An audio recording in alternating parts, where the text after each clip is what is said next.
Where are we? Earth.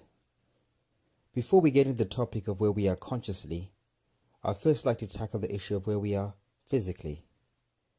Now, mainstream science would have us believe that we spontaneously combusted out of thin air, evolved from monkeys by mistake, and live on a water-filled spherical rock that's violently spinning, twisting, and shaking endlessly and aimlessly through space.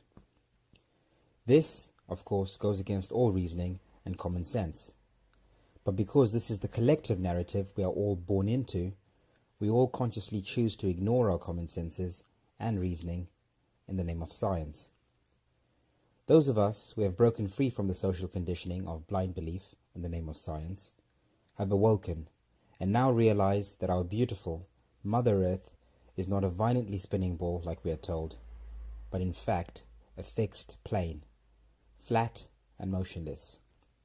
Yes, Earth is flat, just like our common senses tell us, and just like all ancient cultures and peoples believed it to be and depicted it as.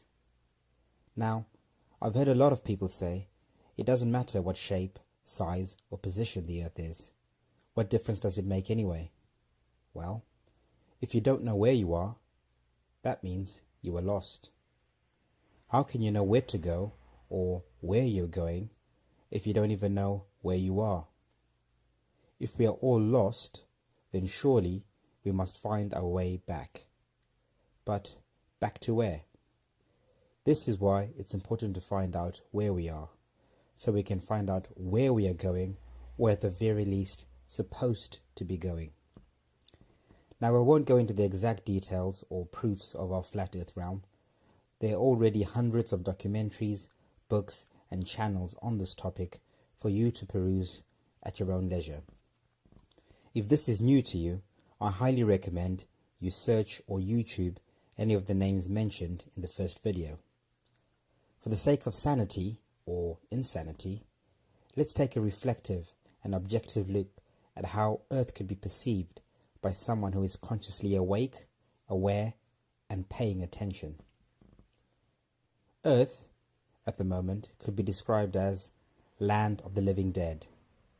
Lost souls going nowhere fast without a known destination, round and round in circles in a confused daze, where beings are incarnated without a clue about who, what, or where they are.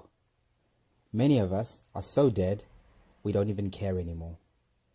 This is a place where everyone is encouraged to join and participate in the cults or cultures of blind belief, blood, flesh and pus consumption, chasing and hoarding pieces of paper, fighting for illusory ideals like politics, religion and material wealth, buy, eat, reproduce, die, repeat.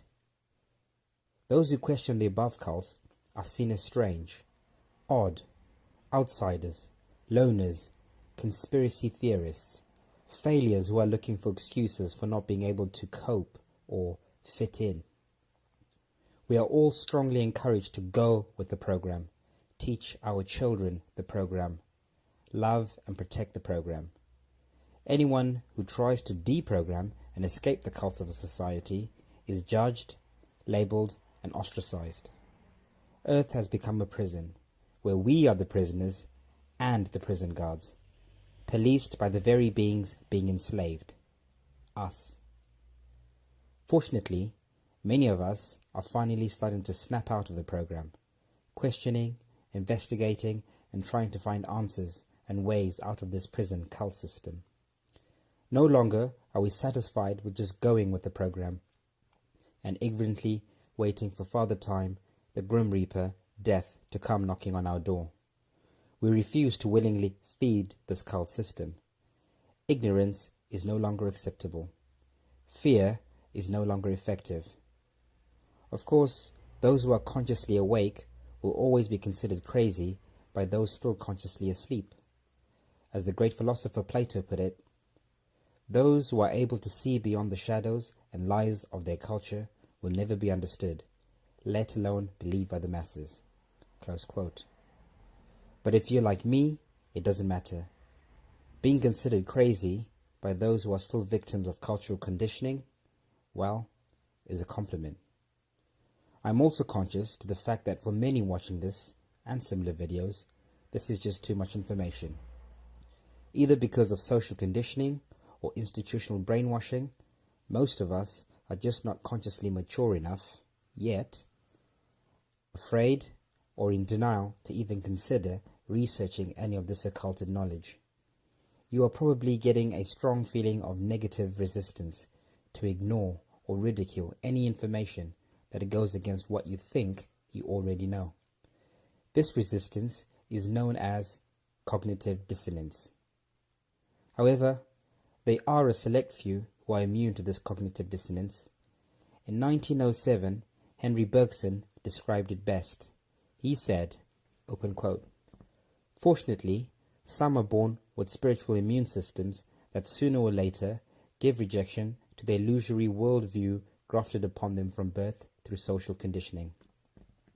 They begin sensing that something is amiss and start looking for answers. Inner knowledge and anomalous outer experience shows them a side of reality others are oblivious to, and so begins their journey of awakening. Each step of the journey is made by following the heart instead of following the crowd, and by choosing knowledge over the veils of ignorance." Close quote. Those of us with a spiritual immune system described by Henry Bergson are and have awoken to the illusory reality we are all born into. We are realizing more and more that there is in fact more to life than meets the eye. From mid-tier conspiracy theories like 9/11, secret societies, chemtrails, false flags, fake news, money, politics, religion, science, history, the list is endless, to the deeper, more occulted truths being unveiled like our flat earth realm, the black sun of intent, Mount Meru, the tree of life at the North Pole, the power and relevance of blood over intent, the Saturn moon matrix, the crucial importance of sun gazing, veganism and spirituality, just to name a few. We will explore some of these topics later in this video. Those of us who are currently ahead on this journey will continue to seek, share and follow truth wherever it might lead us. Like the saying goes, truth is like a lion. It doesn't need defending. Set it free and it will defend itself. If you are brave enough to follow that lion, the truth will eventually set you free.